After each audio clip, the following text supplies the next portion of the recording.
ಸಮಸ್ತ ಕನ್ನಡಿಗರಿಗೆ ನಮಸ್ಕಾರ. ನೀವು ನೋಡ್ತಾ ಇದ್ದೀರಾ ಬಿಬಿ ನ್ಯೂಸ್ ಕನ್ನಡ. ನಾನು ಭುವನ. ಬಾಲಿವುಡ್ನ ಪ್ರಸಿದ್ಧ ಗಾಯಕ ಅರ್ಜಿತ್ ಸಿಂಗ್ ಹಿನ್ನೆಲೆ ಗಾಯನದಿಂದ ನಿವೃತ್ತಿಯನ್ನ ಘೋಷಣೆ ಮಾಡಿದ್ದಾರೆ.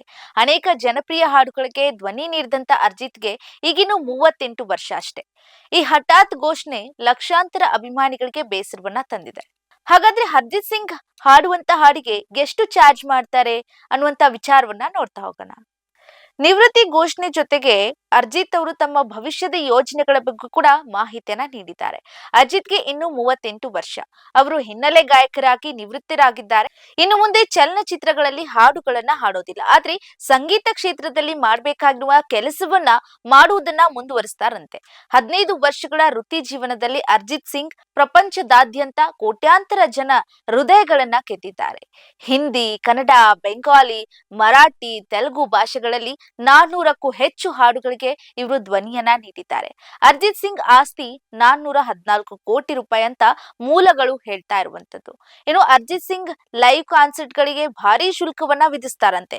ವಾರ್ಷಿಕ ಆದಾಯ 70 ಕೋಟಿ ರೂಪಾಯಿ ಅಷ್ಟು ಅರ್ಜಿತ್ ಸಿಂಗ್ ಅವರು ಗಳಿಸ್ತಾರಂತೆ. ಇದರಲ್ಲಿ ಬ್ರ್ಯಾಂಡ್ ಪ್ರಚಾರಗಳು ಕೂಡ ಸೇರ್ಕೊಂಡಿವೆ. ಅರ್ಜಿತ್ ಸಿಂಗ್ ಅವರು 2 ಗಂಟೆಗಳ ನೇರ ಪ್ರದರ್ಶನಕ್ಕೆ ಅಂದ್ರೆ ನೇರ ಲೈವ್ ಕಾಸ್ಟಿಂಗ್ಗೆ ಅಂದಾಜು 8 ಕೋಟಿ ರೂಪಾಯಿ ಶುಲ್ಕವನ್ನ ವಿಧಿಸ್ತಾರೆ ಎನ್ನಲಾಗ್ತಾ ಇದೆ.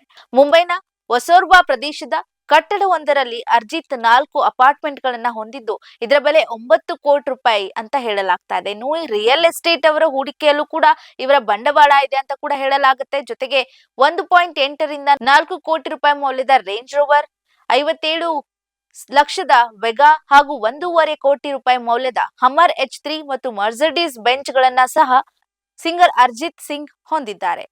ಇನ್ನು ಚಿತ್ರಕ್ಕಾಗಿ ಹಾಡನ್ನ ಹಾಡೋದಕ್ಕೆ 8 ರಿಂದ 10 ಲಕ್ಷ ರೂಪಾಯಿಗಳನ್ನ ಪಡಿತಾರಂತೆ.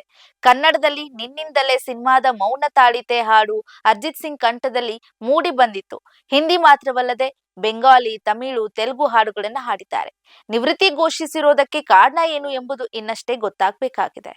ಇನ್ನು ಅರ್ಜಿತ್ ಸಿಂಗ್ ಅವರು ಕನ್ನಡದಲ್ಲೂ ಕೂಡ ಸಾಕಷ್ಟು ಹಾಡುಗಳನ್ನ ಹಾಡಿದ್ದಾರೆ. ಅದರಲ್ಲಿ ನಿನ್ನಿಂದಲೇ ಅನ್ನುವಂತ ಹಾಡು ಸಾಕಷ್ಟು ಜನಪ್ರಿಯತೆಯನ್ನ ಪಡೆದುಕೊಂಡಿತ್ತು.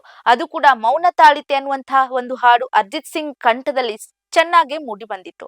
ಹಿಂದಿ ಮಾತ್ರವಲ್ಲದೆ ಬೆಂಗಾಲಿ, ತಮಿಳು, ತೆಲುಗು ಹಾಡುಗಳನ್ನ ಹಾಡಿದ್ದಾರೆ. ಆದ್ರೆ ನಿವೃತ್ತಿ ಘೋಷಣೆ ಮಾಡಿರುವುದಕ್ಕೆ ಕಾರಣ ಏನು ಎಂಬುದು ಇನ್ನಷ್ಟೇ ಗೊತ್ತಾಗಬೇಕಿದೆ. ಇದಾಗಿತ್ತು ಈ ಹೊತ್ತಿನ ಸಿನಿ ಮಸಾಲ. ಸಮಗ್ರ ಸುದ್ದಿಗಳಿಗಾಗಿ ಸದಾ ಗಮನಿಸಿ ಬಿಬಿ ನ್ಯೂಸ್ ಕನ್ನಡ. ಇದು ಕನ್ನಡಿಗರ ಪ್ರತಿಧ್ವನಿ.